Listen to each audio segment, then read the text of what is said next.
Hello, what's going on? It's Doug here, and I'm just out for a walk.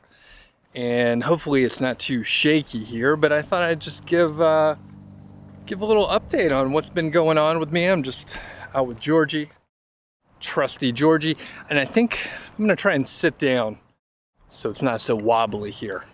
All right, I think I'm gonna try and sit on that bench, which is dark. I bet it's very hot. It's gonna burn me.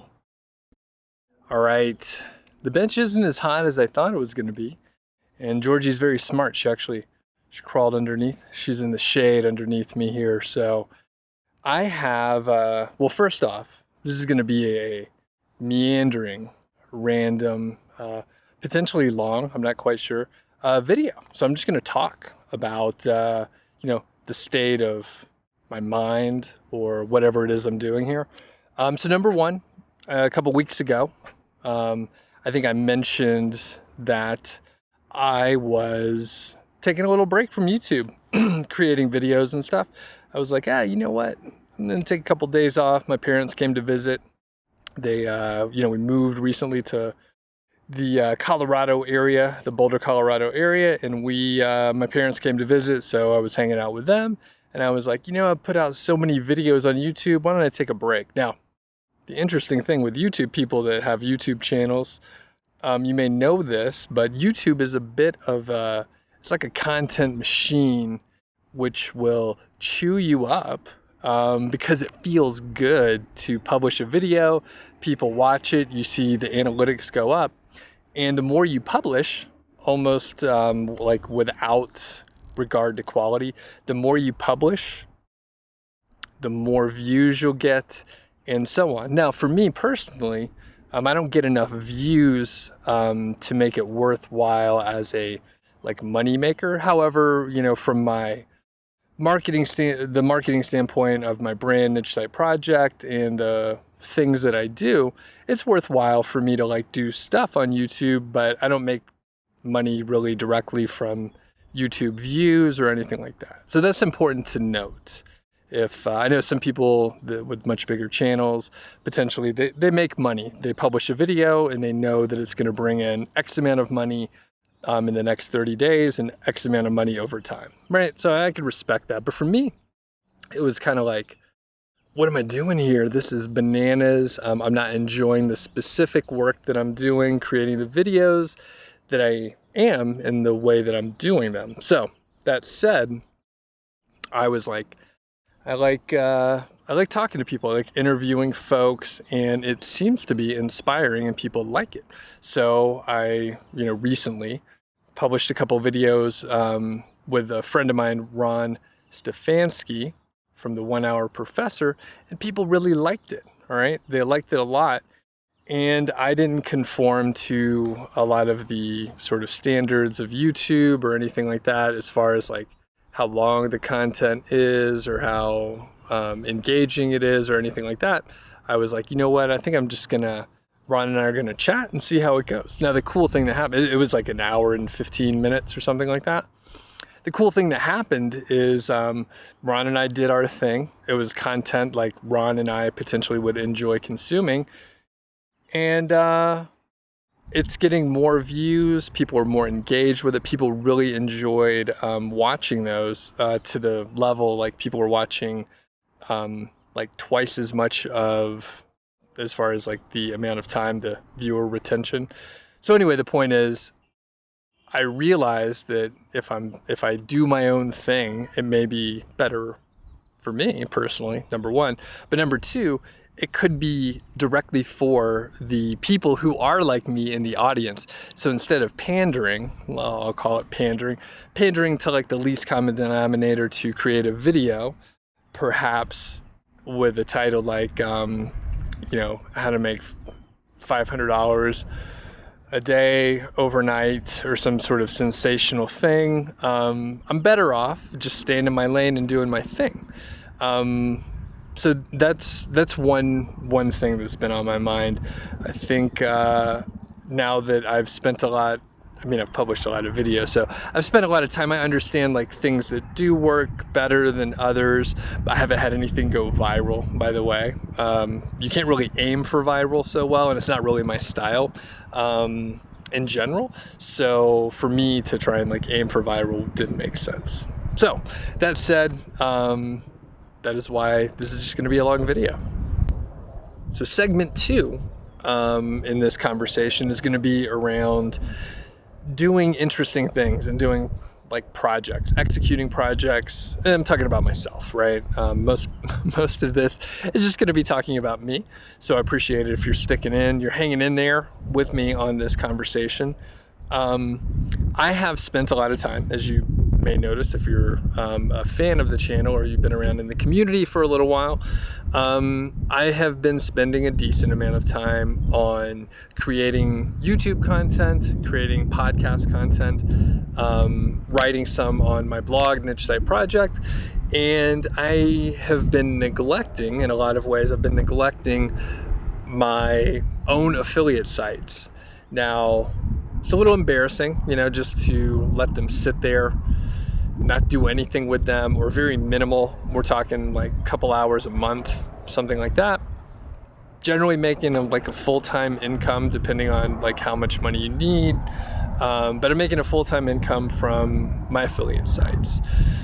And for the naysayers out there that are like, Doug, you probably make all your money from like YouTube ads. Not true. YouTube ads are not really that much money, generally, at least for me, at the scale that I'm operating in. And then the other thing is,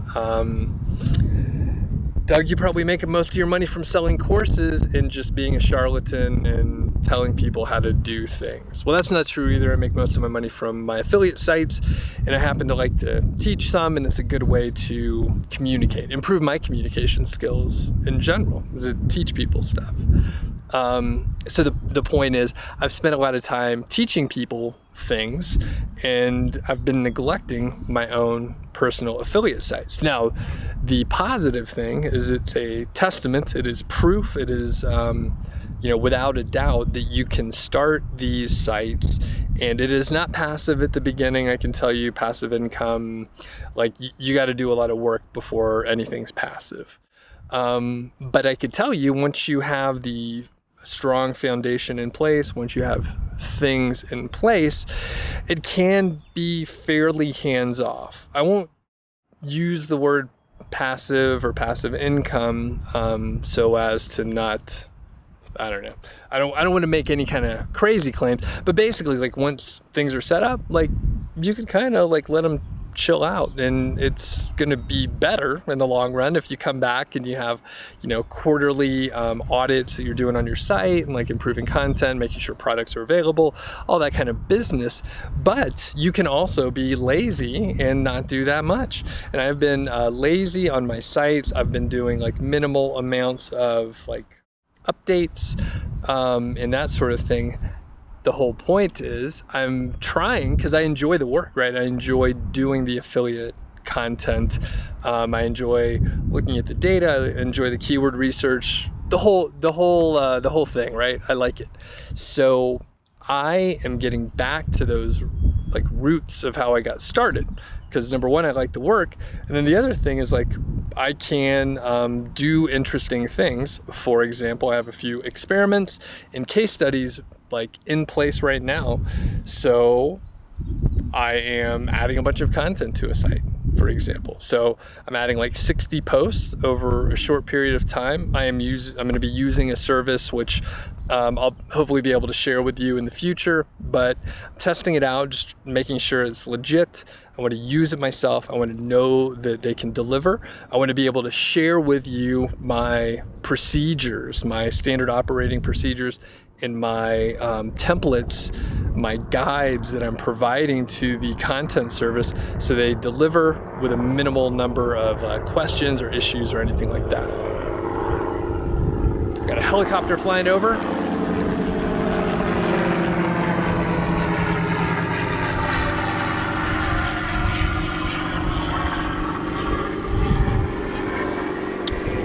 So, all right.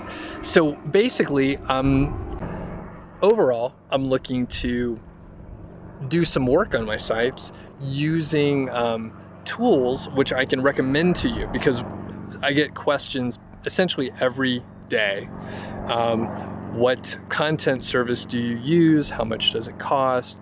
What's the quality like? Can you share your templates with me and all that stuff? And I share tons of stuff, and I share what I have done in the past, which is typically just hire people directly one-on-one, typically from Upwork. And if that's your style, then that's great. But some people just have trouble making that work. And I'm not sure why. You know, some people, I mean, everyone has a different personality and how they want to work with folks and stuff like that. So if you don't enjoy going to Upwork, or you feel maybe it's like not an effective way for you to use your time, I want to be able to recommend specific services that can do specific things, which I can confidently talk about as, you know, them being able to deliver. And not only that, that I get results. So I don't want to say, hey, I use this service and who knows if it worked out, right? I want to use the service, and then I want to show you, hey, after I publish these 60 KGR posts over 60 days or so, we'll say 2.5 months, I started getting traffic. Here, check out the traffic that I am getting on those posts. By the way, I'm paying exactly this much per post. And by the way, I'm getting 1,000 words or 1,500 words or whatever, and this is exactly what I'm doing. I could layer that on top. I'm also running tests with guest posting services. So I was doing a little bit in the guest posting game as far as offering a service, and then I realized I fucking hate doing that. So again, this was a situation where people were asking me about what services I recommend, and I was like, well, I used to do it before, maybe I should do it again. So many people are asking. The market is asking for a product. Doug, you should try to do something and be there for your customers that are asking you for it. But like I said, I didn't really enjoy it. Me personally, services are not that fun. Good girl. It's okay. Stay with me. It's all right.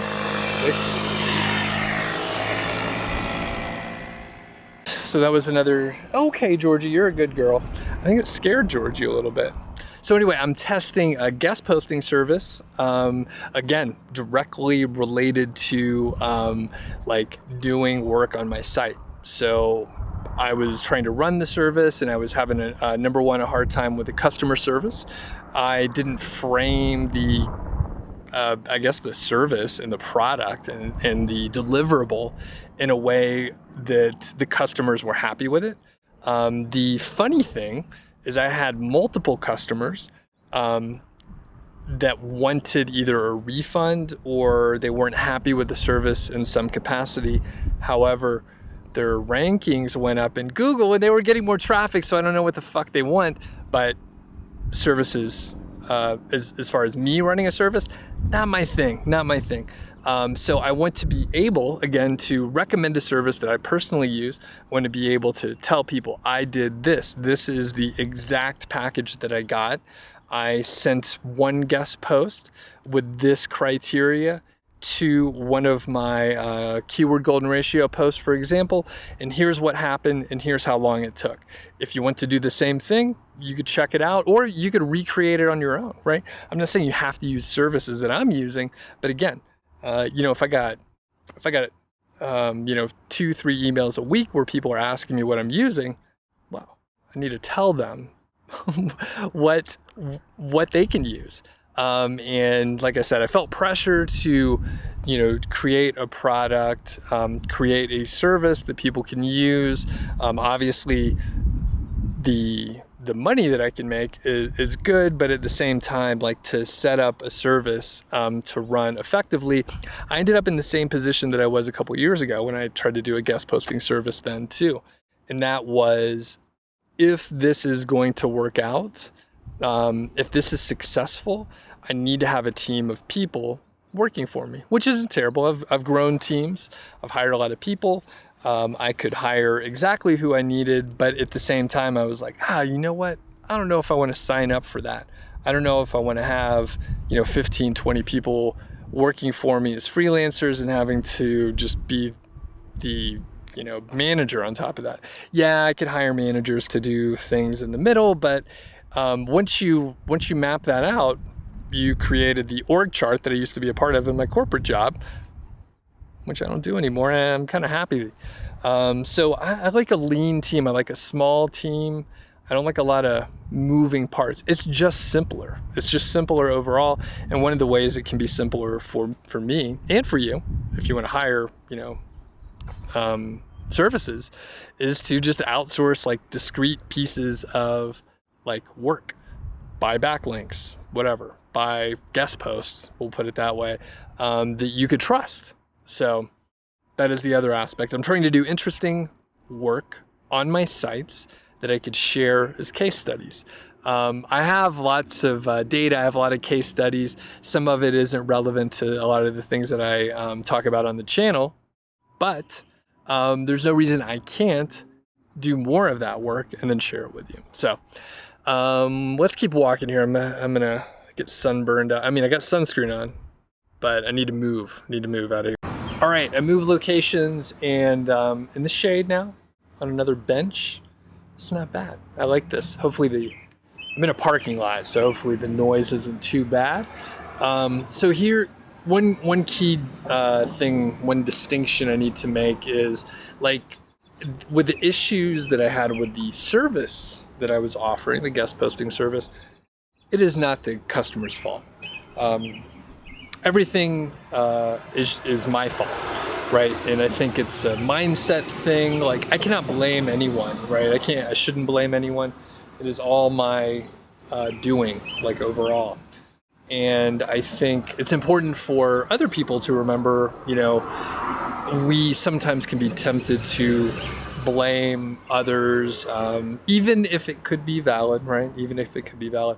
But ultimately, it comes down to me not ensuring that my sales material was giving the right information to the customers, making sure that their expectations were set properly.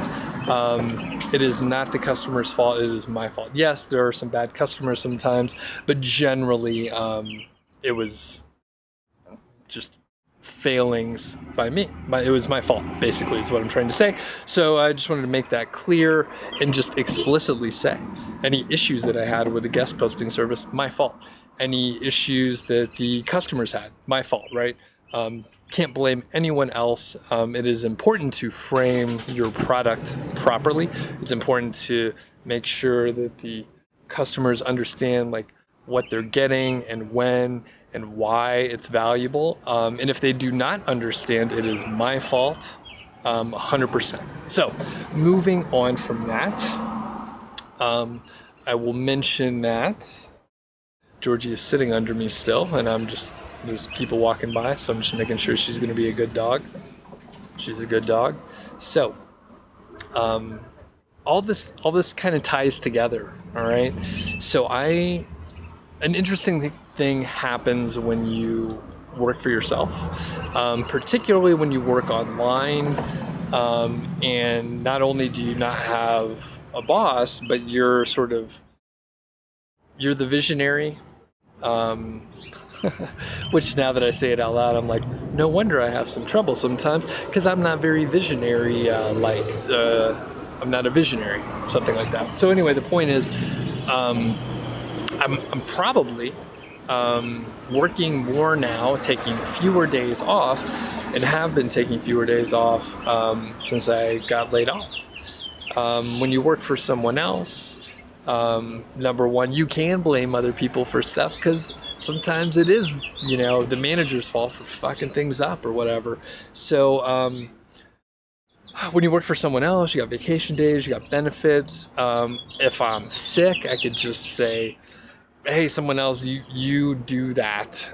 You be my backup and fill in and stuff like that.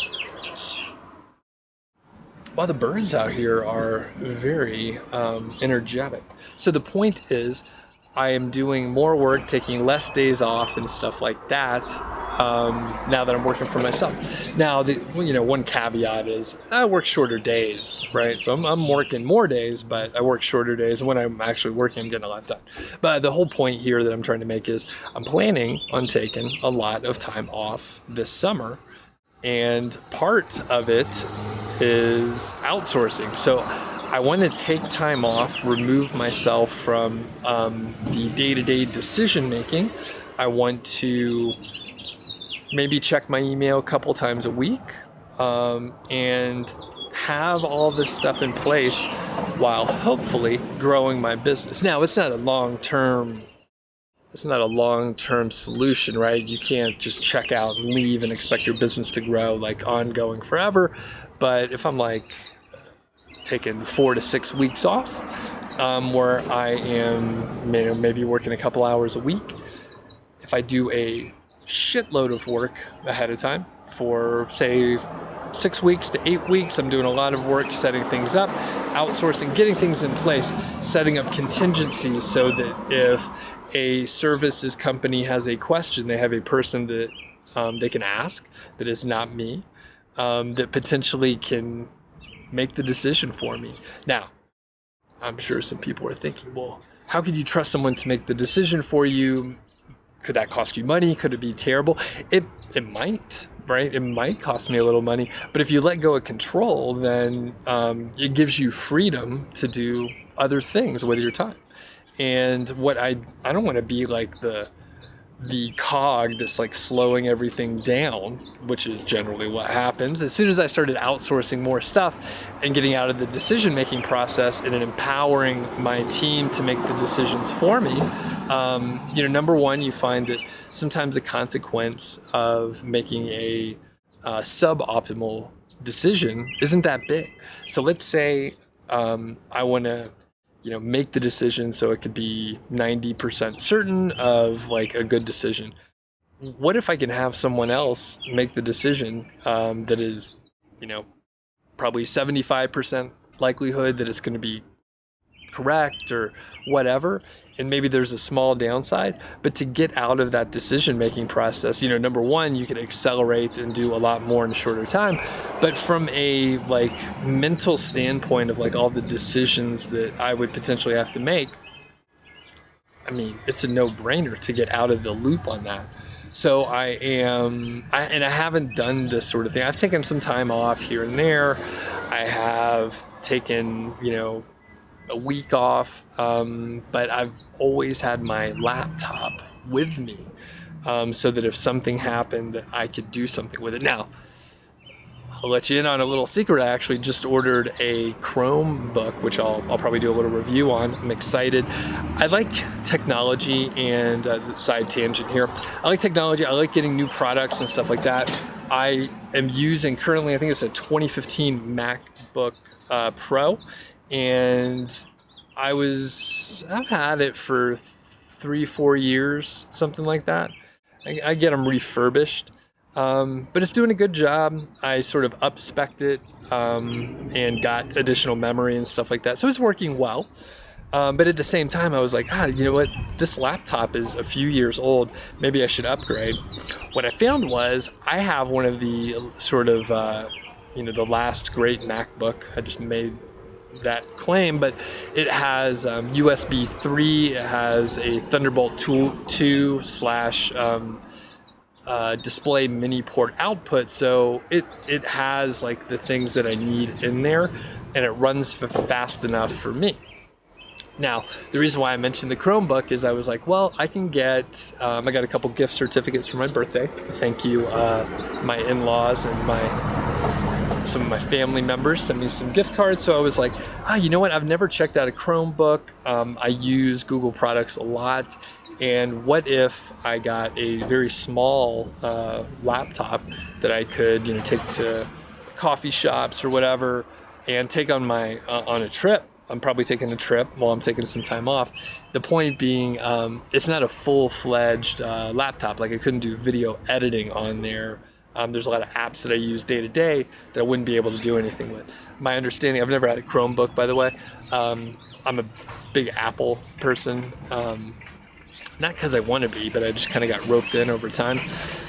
And I found that, I lost my train of thought, but basically I was going to say that I think that the Chromebook could be a, fine way for me to be able to write. If for some reason, if the unfortunate happened and I had a site crash, if I had some sort of catastrophic issue, I should be able to hop on the Chromebook, get to websites that help me manage and mitigate that sort of shit, and be able to take care of it on a trip. And one of the great parts is that we got a loud car over there. They waved at me. They saw me. Oh, it's over there. So anyway, the point is, I believe that the Chromebook should be good enough for me to like do some small things if I need to, and it'll be lighter. So the MacBook is like a 15 something inch, and the Chromebook is not going to be comfortable to work on very much for long periods of time. It's like an 11.4 inch screen, but it is very light, it has good battery life, and generally it should be operational for me. So I think when I sat down here, I was talking about taking time off. So it all ties together. I'm trying to outsource more stuff. I'm trying to do work on my affiliate sites, and I want to share those stories with you. I also want to take that time off and utilize the outsourcing capabilities that I have with services that I, am using effectively, and grow the business at the same time. So it's a tall order, but I think it could work really well. So I think I'm gonna close it out here, do some more walking here with Georgie, and let me know if you'd like these sort of casual. I'm not sure if this is vloggy exactly, because it's just like the ramblings of a crazy person talking to themselves, which is what I tend to do from time to time. But yeah, let me know if you like these. If you have any questions about this stuff that I was talking about, leave comments. That will be helpful for me to make new videos. And I gotta say, I have wanted to do more videos out here just walking with Georgie, but it's windy all the time. It's like insanely windy. It seems to have calmed down a little bit as it's heated up, and we're getting into like late spring, not quite summer yet, but it's beautiful out often. Let me see if I can show you some of this. I mean, it's beautiful out here a lot of the time. It's beautiful out here a lot of the time, but the thing is, it's just been so windy. And it's also slightly, I gotta get used to just carrying like the camera around and like, sorry about that, carrying the camera around, building up these biceps and shoulders here, and then just having like random people walk by, keep doing my thing. I mean, basically no one really gives a shit about like other folks out here, but I've gotten probably a dozen looks. Just people are like looking at me like, why do I have a camera? Why am I carrying around a tripod and all that stuff? But you know what? I didn't even pay much attention. I guess I know, for me, knowing that a handful of people are going to watch it is enough. And I'm like, well, I'm doing it because people want to hear the ramblings of a madman. So, all right, I got to end this thing. So leave a comment. Let me know what you think. I'll tighten these up in the future, most likely, or maybe I'll make them longer, because I think, if you're hanging on this long, you're watching it because you want to. So anyway, everyone, have a great day, and we'll catch you next time.